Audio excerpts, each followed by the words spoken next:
Yo, Beth. That shit crazy. On a Saturday, it's All Even with your boy Barry Grant. You can catch me on Instagram and Twitter at All Even Podcast. You can listen to the show on SoundCloud as well as YouTube, Anchor, Spotify, Google Podcasts, Apple Podcasts, and wherever podcasts are available. It's a beautiful Saturday, lots to get into. Brooklyn Nets make a blockbuster trade for James Harden. We'll go into that. The Jets have hired their new head coach, what it means for the organization, and what it means for Sam Darnold. There were other hires around the NFL as well. We're going to go into those, see what they got right and what they got wrong. Divisional playoffs are here. We're going to go ahead and discuss those games as well. And then the greatest segment on the planet, Dummy of the Week. So let's just jump right into it. Everybody step right up, gather around. It's the Big Top Nets in Brooklyn. Tell your friends, tell your neighbors, tell everybody to come see the fiasco that we have in downtown Brooklyn. They caved. They got desperate. They did what they shouldn't have done. James Harden is now a Brooklyn Net. So let's go into the full details of the trade, shall we, real quick. Rockets receive Victor Oladipo, Dante Exum, Rodons Kurucs, 3 Brooklyn first-rounders for 22, 24, and 26, a Milwaukee first-rounder for 22, unprotected, 4 pick swaps with the Rockets. The Nets get James Harden. Pacers get Caris LeVert in the second-rounder. Cavs get Jared Allen and Taurean Prince. The Rockets, in my opinion, won this trade. They got rid of the disgruntled superstar, and now they're set up for their future, which is great. You know, you have a young head coach, and it's good to make sure that that cabinet has a lot of assets going forward, which they do. So kudos to the Houston Rockets for doing this deal, getting what they got out of the deal. Good job by the Pacers for getting Caris LeVert. I think that kid is going to be a star in this league, and he's in a perfect situation to be able to spread his wings and experiment and grow and really build his career. So great job by the Pacers. For the Cavs, getting Jared Allen, great move by them as well. Taurean Prince, great move. For Brooklyn, be careful what you wish for. Be careful who you give power to. Rumors are saying that Kevin Durant, James Harden, Kyrie Irving, they all met in LA and they concocted this plan of getting James Harden to Brooklyn. They all wanted to play with each other. Okay, now you have it. But here's what happened in the process. Kyrie Irving lost his mind. We don't know if he wants to play basketball or not. The Brooklyn Nets, they have chemistry issues. They have a new head coaching staff. Steve Nash is still trying to figure out what the hell to do, how to sit, how to look, how to talk to referees, how to talk to players. And now you have this disgruntled, out of shape, talented scorer coming into your organization. Be careful what you ask for. Be careful what you wish for. James Harden's game over the last 8 seasons has really been phenomenal. He's been a high-volume scorer. He's an automatic trip to the line. James Harden has done a lot of historical things scoring the basketball over the last 8 years. Houston has won a ton of games, 53 games on average, and they haven't won a title. James Harden got everything he wanted in Houston. They gave him every star he wanted. They tried to give him every situation, every coach. They tried to cater the roster, cater the lineup, cater the playing style to him. They let him stay a few days after on road trips, gave him the private jet. He had everything he wanted in Houston. Now he wants to go to Brooklyn. Okay. Brooklyn had one of the deepest teams in the NBA in regards to depth. They had talent. Spencer Dinwiddie went down. That was big. But they were a deep bunch. Jared Allen is a talented big. Rim protector, rebounder, high energy. Now what do you have left? What do you have left on this team that can honestly give you some confidence that they're going to compete? Well, right now what they have is James Harden, Kyrie, Kevin Durant, DeAndre, Joe Harris, Landry Shamet, Tyler Johnson, Cabarrot, Jeff Green, Bruce Brown, Nick Claxton, Reggie Perry, Chris Chiozza. That's their roster. Does that sound like a championship roster to you? Doesn't sound like a championship roster to me. But here's the biggest problem. The biggest problem that I have is that James Harden's game has never been predicated on team basketball. So now you're going to put him with Kevin Durant, that's having a phenomenal season coming off the Achilles, and Kyrie Irving, the guy who doesn't want to show up to work. How is that going to work? The late, great Kobe Bryant said the way James Harden plays basketball is not conducive to winning titles. He doesn't play well off the ball. He needs the ball. He's a high-volume shooter. So how is this going to work? I'm sure it'll be fine right now because Kyrie's nowhere to be found. He doesn't want to show up to work, like I said. So the combination of Kevin Durant and James Harden may work. But defensively, they're a disaster. They have no defense. They have no defensive principles. They don't have a legit rim protector. DeAndre Jordan is good, but he's not a great rim protector. No. He's not the lob threat that he used to be. No. So what do they have? They have these two great stars. Kevin Durant is one of the greatest players that ever played his game. And then you got James Harden, who's one of the greatest scorers that ever played his game. But am I going to call him a great player? No, I'm not. Great players elevate their franchises. Great players get their teams to where they need to be. James Harden, year after year after year, failed the Houston Rockets when they needed him the most. And what did he do? He alienated the other players or the other stars that were on the team, and they left.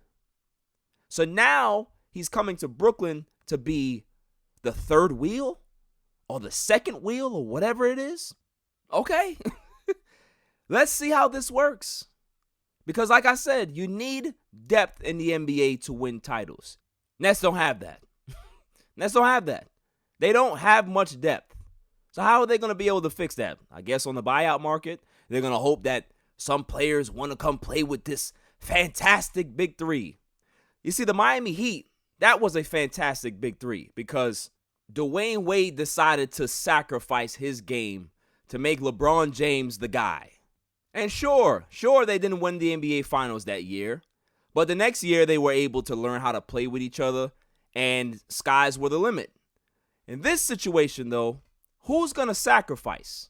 Who's going to be the guy to take the back seat? Is it going to be no-show Irving, or is it going to be James Harden? Which one? KD can play without the ball. That's fine. But which one of those two guys are going to sacrifice? Golden State was a great team as well. You know why? Sacrifice. Curry, Klay Thompson, Draymond Green all sacrificed their game to elevate Kevin Durant's game. Where's the sacrifice here? Who's going to do it? Kyrie left Cleveland because he didn't like what was going on. He wanted to be the guy, do his own thing. Go to Boston, he ruined that. Now he's in Brooklyn, he's trying to ruin that too. So who's going to sacrifice? That's my question. The other thing that bothers me is that James Harden is not a winner. You know who James Harden reminds me of? The guy who I always talk about so fondly on this show. Paul George. They have so much in common. You know, with a few differences. Paul George plays defense. James Harden can't spell defense. But they do both choke in the playoffs. And this is the guy that you've traded your entire depth for. Okay. Brooklyn has been in existence for a little bit. I understand that they want to try to maximize the championship window for Kevin Durant. But this ain't it. James Harden is not the guy to partner up with Kevin Durant. It happened in Oklahoma City. They got to the finals with that young, phenomenal team. And what happened in those finals? Kevin Durant played well. James Harden had an awful final. You see a trend here? And he hasn't got any better since. Still chokes. So what is he bringing to the table for a team that is primed for the postseason? We don't care about regular season with the Nets. It's all about what they're going to do in the postseason. Can you rely on James Harden to get you a win? No. You can do that for Kevin Durant. Can you rely on Kyrie Irving to be available to be able to trust him and try to get you a win? No, because he can't stay healthy.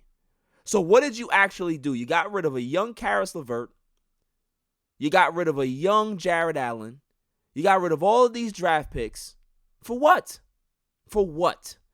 Certain players do not deserve this level of emptying the cabinet for them. As great as Carmelo Anthony was at the time, before the New York trade, the New York Knicks should have never did that trade. They could have signed Carmelo Anthony in the offseason, kept all their picks, kept all of their young assets, and that would have been a team to beat. Because then they would have had those assets to be able to trade and get somebody else if they needed to. Chris Paul, maybe, somebody else, who knows? But no, they emptied the cabinet for him. Where did it get you? It didn't get you to an Eastern Conference final. It didn't get you anywhere. It got Carmelo Anthony out of town a few years later. So be careful what you wish for.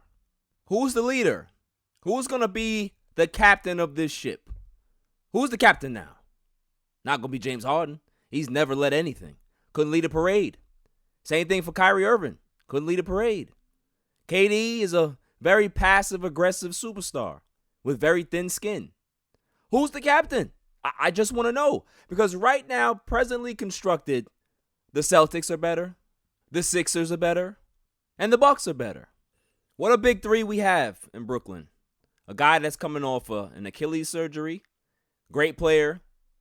You have a guy that wants to show up when he wants to, but is always injured. And then you have another guy who is an Iron Man, plays every game, but when it comes playoff time, doesn't show up. Might as well not even show up how he plays. Great big three. We'll see how it plays out. I kind of know how it's going to play out, but I still would like to see it. It's kind of like when you're seeing that guy on a highway driving fast and he's going in and out of traffic. You know at some point that idiot may possibly get into a crash. But you're just going to wait. You're just going to wait and see. And then when you drive 2 or 3 miles down the road, you see him parked on the side. Cops are taking his information. You got some other guy yelling at him in the background while he's just sitting there dumbfounded. You knew what would happen, but you just wanted to see it anyway. Coming up after the break, the Jets have their new head coach on a Saturday. It's all even. I've had so many people tell me that Anchor is great. Anchor is this, Anchor is that. But I have to tell you, man, those people were right. If you haven't heard about Anchor, it's the easiest way to make a podcast. Let me explain. It's free. There's creation tools that allow you to record and edit your podcast right from your phone or your computer. Anchor will distribute your podcast for you so it can be heard on Spotify, Apple Podcasts, and many more. You can make money from your own podcast with no minimum listenership. It's everything you need to make a podcast in one place. Download the free Anchor app or go to anchor.fm to get started. Why wait? Get at it now. Welcome back, y'all. The Jets have a new head coach. Robert Saleh, defensive coordinator for the 49ers, has agreed to become the Jets' new head coach. Great hire. Phenomenal hire. He's a tough, hard-nosed, no-nonsense, high-energy personality who I think is going to do great here. But I actually want to dive a little bit into this. See, the Jets have a history. They have a history of going a certain way with their head coaches. And every time they go into this particular direction, they do have some success. Bill Parcells, defensive-minded coach. Herm Edwards, defensive-minded coach. Eric Mangini, supposed to be an offensive genius, but he was also a really good defensive-minded coach. Todd Bowles, defensive-minded coach. Rex Ryan, defensive-minded coach. You see a pattern here? When they go that way, they have success. When they go the other way, Rich Kotite, Adam Gase, they end up not having such success. So Robert Saleh falls in line where the Jets organization has always been comfortable. Defensive-minded head coach with a personality. But what doomed those other head coaches, Bill Parcells, I'm not going to say he got doomed. He just wanted to go somewhere else. But the other guys, what doomed them was a lack of awareness on the offensive side of the football. They're such great coordinators defensively that they just focus on the defense. They focus on the defense. And then the offense just looks terrible. Under Todd Bowles, the offense was terrible. Under Rex Ryan, it was very inconsistent. This is what I'm talking about. If they can be able to change that, the Jets will really have something special. The Jets hired Mike LaFleur to be their offensive coordinator. Mike LaFleur, quarterback's coach, he can be able to be that guy to really put this together offensively. They have Sam Darnold. They can be able to keep Sam Darnold now, develop him the right way, get him an offensive line, get him some weapons, and have an offensive coach, a young offensive coach, that can be able to unlock that potential, that can be able to show everybody why Sam Darnold was drafted number 3 a few years ago. That's what the difference is here. Rex Ryan never really had an offensive mind. Shoddy was okay, but you go down the list, these coordinators weren't that special. They need special. I think Mike LaFleur has a chance to be special, but they still need a lot of offensive weapons. They need an offensive line. They need some wide receivers. They need a running back. So if they can be able to put these pieces together, the Jets really have something special. Robert Saleh has a chance to really change the dynamic of this organization. Just like when Rex Ryan got hired, everybody kind of perked up and said, holy crap, this guy actually means business. The Jets might actually be taken seriously, and they were. For 2 years, the Jets were in the AFC title game in Rex Ryan's first 2 seasons as a head coach. Robert Saleh possibly can have that type of success. I'm not saying 2 back-to-back AFC title games, but being able to have this organization be respected and not be a laughingstock around the NFL. That's what I'm talking about. Joe Douglas has come out recently and said that he's not sure. He has to evaluate the Sam Darnold situation. They're not committing to him right now. And hey, that's not a bad move. I'm not mad at that. But if Joe Douglas is really, really smart, he will keep Sam Darnold. Because like I said, if Sam Darnold ends up having a great year under center, being the quarterback for the Jets, 4,000 yards, 30 touchdowns, 9 interceptions, they could be able to get him at a nice, reasonable price where they don't have to overpay for him. That's a good bargain for the Jets. That's a good situation for Sam Darnold to continue to build. You can be able to put that extra money back into the team. They have a ton of draft picks. They have a ton of cap space this offseason. I need to see the Jets do some special things. Do some things that we haven't seen them do in a while. Be smart with their money. Be smart with their draft. They already are showing that they're smart with hiring their coaches. So let's see them continue this. Because building this roster is the most important part of this entire reconstruction. Now, turning my attention to another team that got a hire right, the Detroit Lions. Congratulations to the Detroit Lions for entering the realm of competent teams. They hire a great guy for their general manager. Brad Holmes is the new GM for the Lions. He worked with the St. Louis LA Rams. He was in their front office as an executive, and now he's the GM for the Lions. This is a great move. Big move for the culture as well. Black dude, I love it. And he's also an intelligent dude. That's the most important thing. Intelligent, capable of doing the job. Detroit has a lot of work to do. This guy will be able to get them exactly where they need to be. Maybe Stafford is not the guy. Maybe they decide to move on from Stafford. But I trust Brad Holmes to make the right decisions.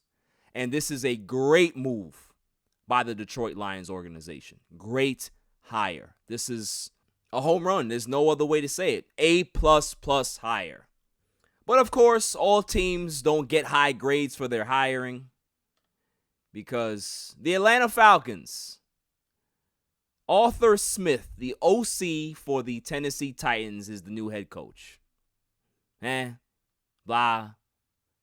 Like I've been saying on my show, Raheem Morris deserved this job. He did a great job taking over this team as interim coach.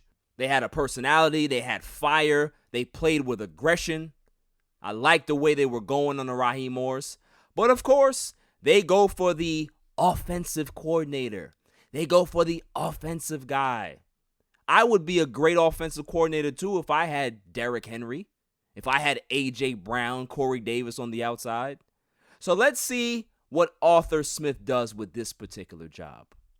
It's not offense that has been the problem for Atlanta. It's defense. They need somebody with some backbone that can be able to lead this team, the entire team, and have them have a aggressive personality, aggressive identity. Is Arthur Smith going to be this guy? I don't know. But smells a little Adam Gase to me. It really does. So if I'm going to grade this, I'll give it a C. C-. There were such great head coaching candidates out there, and you go for Arthur Smith. This is why Atlanta is a dumpster fire, and they will continue to be a dumpster fire. And I will just enjoy watching it burn. Because when you had a chance to be able to fix yourselves, you go ahead and just continue to pour gasoline on yourselves. I don't know what else to say, man. I really don't. Good luck. Good luck with this job, this organization, Arthur Smith. I hope it works out for you. But we also have some rumors that are swirling. Things are getting hot and heavy for the LA Chargers in regards to their coaching search. We're hearing that offensive coordinator Brian Daboll from the Bills looks like he's in position to get the head coaching job for the Chargers. If they get Brian Daboll and put him with Justin Herbert, oh man, I think the Chargers have something going here. I think they really can build something special. That is a special quarterback over there, and I think Brian Daboll is the next really, really good head coach in the NFL. He has the temperament. He has the passion. He's smart. He has that leadership quality about him. Hire him today, LA. Hire him today. And if they go get themselves a nice defensive coordinator, man, oh man, can they do some special things on that team. I can't wait to see it. I hope that they, finalize this deal quickly and get that new era in LA started. So there's some exciting things on the way. I want to see how every one of these teams fill out their rosters, fill out their coaching staffs. With the Lions, I want to see who the head coach is going to be, who his staff is going to be. So there's a lot of things going on, a lot of moving parts. The NFL offseason is almost underway. We still have some games to play, some big games to play. Coming up after the break, we talk NFL divisional round, and I'll tell you who I think is going to win and why. On a Saturday, it's all even. Yo, what up? It's your boy DJ G Money, representing that Flip the Script podcast. But listen, right now I'm listening, I'm tuned in, I'm tapped in to a brand new podcast called the All Even Podcast with my man Barry Grant. Yo, B, what's up, man? Congrats on the new podcast. I'm listening right now, I'm tuned in. Fire, All Even. We here, let's go. Welcome back, y'all. Divisional playoffs are here. Divisional weekend is here. And it's a big fight field, man. I can't wait to get into these games. Can't wait to see what happens with these games. So let's just get right into it. Let's start with the first game. Rams and Packers at 4:35. Rams are 10-6, coming off a big win against Seahawks. Packers had the bye. And who will win this game? Well, I can never go against Aaron Rodgers. He's the MVP this year. It's not even up for debate. Patrick Mahomes had a good year. Josh Allen had a good year. Derrick Henry had a great year. But the year belongs to Aaron, Mr. Discount Double Check, Mr. GOAT Rodgers. Yeah, that's what I call him. It's his year. So we have a dynamic matchup. On the Rams side, you have a great defense. Aaron Donald, Jalen Ramsey. But Jared Goff has that thumb issue. He was the hero last week. But can he do it again? Can he upset another team? I'm going to say no, because the Seahawks were exposed last week. The Seahawks were not a good team all year. They had a terrible defense. They had no weapons offensively other than DK Metcalf, and Jalen Ramsey took him out of the game. The running game was awful, dreadful. So, it was a cakewalk pretty much for the Rams last week. This week, not so much.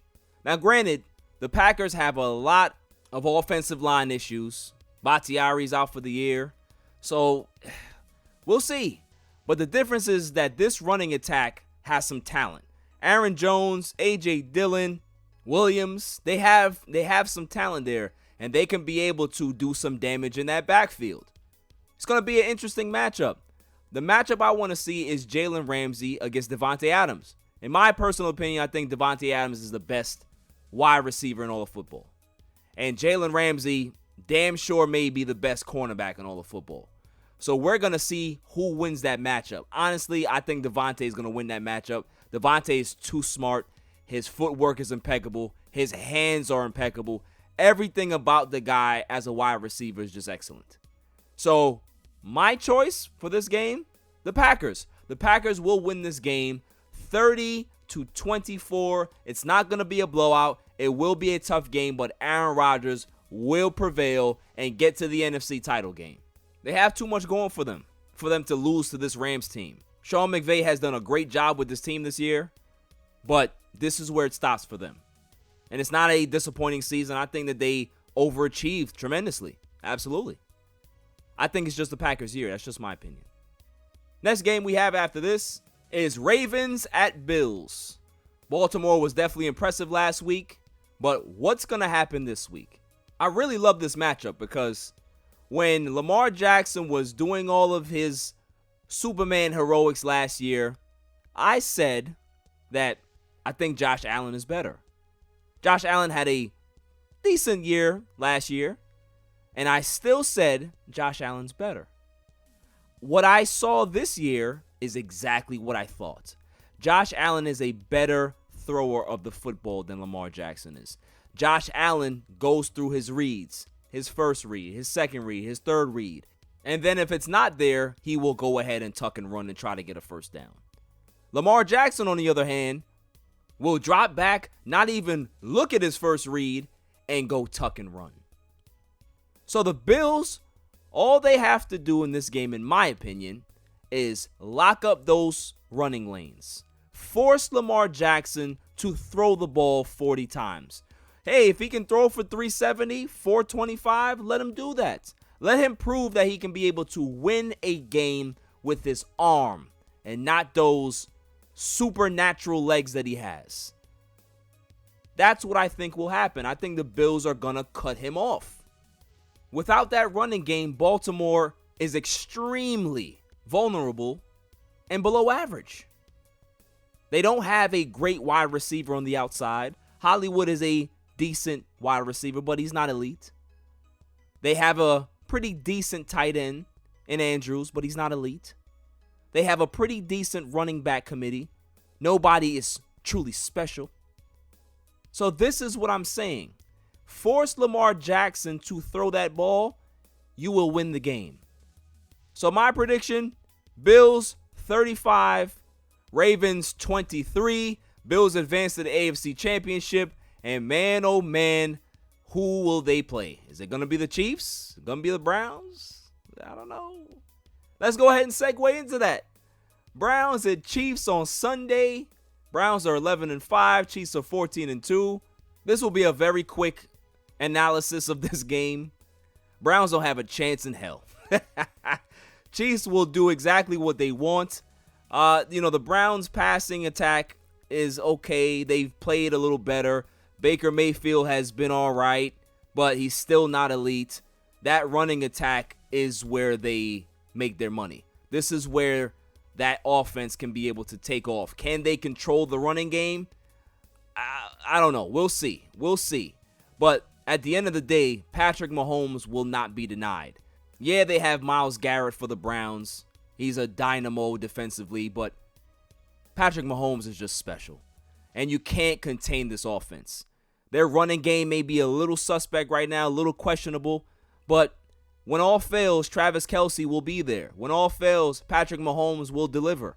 So I have the Chiefs winning this game big, 42-27, and they go ahead and advance to the AFC title game to play the Bills.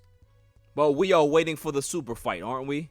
The super fight that's going to be at 6:40 p.m. between the Buccaneers and Saints. Brady versus Breeze. Bruce Arians versus Sean Payton. This is going to be such a great game. A couple of years back, we wanted to see this in the Super Bowl. It didn't happen because the Saints got screwed. But now we get it in the divisional playoffs, and man, oh man, what a matchup. The Saints have a dynamic offense. Alvin Kamara is special. Michael Thomas is special. Yes, he had a rough year because he was injured, but it doesn't matter. Everybody's healthy at the right time now, and the Bucs are playing well at the right time. Antonio Brown has embraced his role as the third weapon, and they have gelled. They have gotten better every week down the stretch. So the Bucs have answered a lot of, naysayers down the stretch, but I still need to see a little more. If they can be able to win this game, they really have a chance to get to the Super Bowl. But if I had to pick somebody to win this game, I'm going Saints. Saints win 35-24. The Saints defense is just going to be too much. Yeah, I know. Listen, it's very hard to beat a team 3 times in a season. But the Saints are just a better team than the Bucs. They have played better. They have, really showed their chemistry. I'm talking about the Bucs here. Brady showed last week why a lot of people consider him the greatest of all time. So, they have a lot going for them, but the Saints are just a tough bunch. The Saints are just a gritty, defensive-minded. They ground and pound the football. They can air it out. They're just a better team. They're just a better team from top to bottom. They're better coached. They have a better running back. Quarterback, okay, you can give the edge to the Bucs, but they're just a better team around the board. That's it. But we can all expect a great game. Get your popcorn ready, like T.O. used to say. It's going to be a fun weekend. I can't wait. I really, really can't wait. Coming up after the break, my NBA PSA. On a Saturday. It's all even. This is a public service announcement. Down on your luck? Tired of being curved? Sick of going out with the fellas and being the only loser without a lady? Well, I got something for you. It's called Sex Panther. Legend has it that it's made out of real bits of real panther, so you know it's good. To men, it stings the nostrils. But to women, you may as well be a slab of meat in a dog pound. And that's not all it does. You could be getting ready to see that special fox and disaster hits. No money in the budget for gas, only dinner for 2. No problem. The fumes from Sex Panther can give your car 38 miles to the gallon. Sold you yet? I thought so. For $69.99, go from unlovable loser to the cock in the walk. Sex Panther. 60% of the time, it works. Every time. Welcome back, y'all. My NBA PSA. Here goes. As fans, we expect our athletes to hold themselves to a higher level. Be professional, make the right decisions. Obviously, they're human. They're not always going to do that, but try to be an example for the youth. And I heard George Hill say something this week where it was like, oh, well, I'm going to continue to, play and see my family and do whatever I want to do. I don't have to wear no damn mask and all that stuff. And it's like, bruh, at some point, you have to make a decision. It's either you're going to play and adhere to the policy or don't play. Nobody's forcing your hands. And this is for every basketball player. This is for every baseball player. This is for everybody. I guess this should be a PSA for every sport. If you don't want to play because you don't want to follow the rules, don't play. But don't be mad when you don't see a game check. Don't be mad when the organization decides to void your contract, because at the end of the day, you have a responsibility to play. And whatever policies are in place, you're supposed to play if you want that money. Now, if you feel that you're good, you don't need that money, you can be able to sit out a year or two because you want to go ahead and do whatever you want because you don't want to follow policy and protocol, then just stay home. But don't try to be a tough guy, because what type of example are you setting for the younger kids, your own kids, people that look up to you? We had somebody in charge that for a while didn't care about wearing masks. So what did half the country do? They didn't wear a mask because they idolized this man. They looked up to this man. There's a lot of people that look up to their athletes, look up to their stars. We always say, hey, listen, you know, this is just a job. We don't want to be heroes, all that stuff. But you are. You are to a lot of kids. You are to a lot of people who have tough lives. Act professional. Act like adults. All you got to do is just adhere to policy. Every job, every organization has policy that you have to follow. If you don't follow that policy, there's a high chance that you will be terminated. Now, if the NBA tells you, hey, listen, you can stay home if you don't want it, but you're not going to get paid, that's your choice. But don't risk anybody else's lives. Don't risk anybody else's young ones. Don't risk anybody else's, older folks. Don't do that. Be an adult. Be responsible. You see, we always think that, oh my goodness, these guys, they have all this money, they got it figured out. No, they're just idiots with money. So I don't look at George Hill as a hero or an example to pass on to the youth. I look at him as an irresponsible adult that's making a lot of money. And for the rest of the guys that feel this way, don't play. Don't ruin it for the rest of the people that want to do right. Don't ruin it for the other guys that, stay out of contact with their family. They don't have people over. They're not going out clubbing. They're not doing all of this nonsense, going to birthday parties without masks. Just do what you have to do. Adam Silver is a hell of a commissioner. He does right by his players. He's done wonderful things for the NBA. Don't ruin this. Don't ruin this. So my PSA, if you don't want to wear a mask, don't play. Sit your ass at home or go to any party you want to, any strip club, and have everybody over. Hey, it's fine. You want to jeopardize your own people? Go ahead. That's your business. Don't jeopardize anybody else's. Don't jeopardize anybody else's family because you want to be a dumbass. Coming up after the break, the greatest segment on the planet, Dummy of the Week. On a Saturday. It's All Even. This is Cigar Gents and Gals. Just want to give a shout out to All Even Podcast, the best sports podcast out there. Keep up the amazing work. Also check us out at cigargentsandgals.com. We're everyday apparel for cigar smokers. Let's get it. What's going on? What's up with you? It's your boy, the Candyman, the ALFRE to the D. It's your boy, Alfred from the Rap Lab Podcast. And it's the one and only True G. Just call me the QG from the Rap Lab Podcast. And you tuned in to All Even with Barry Grant. Boy, that shit crazy. Welcome back, y'all. So without further ado, the greatest segment on the planet, Dummy of the Week. We pick candidates on Tuesday and Saturday, and then we pick the winner on that Saturday show. So since I didn't have a show on Tuesday, I'm just going to go straight for the winner. And it's a good one. May I have the drum roll, please? And the winner is the Brooklyn Nets organization. The Brooklyn Nets organization is mine because don't you guys remember what happened a few years back when Prokhorov owned the team and, they wanted to steal the headlines? So they went ahead and did something drastic. Billy King, who was the GM at that time, decided to trade all of their draft picks to the Boston Celtics for Kevin Garnett and an old-ass Paul Pierce.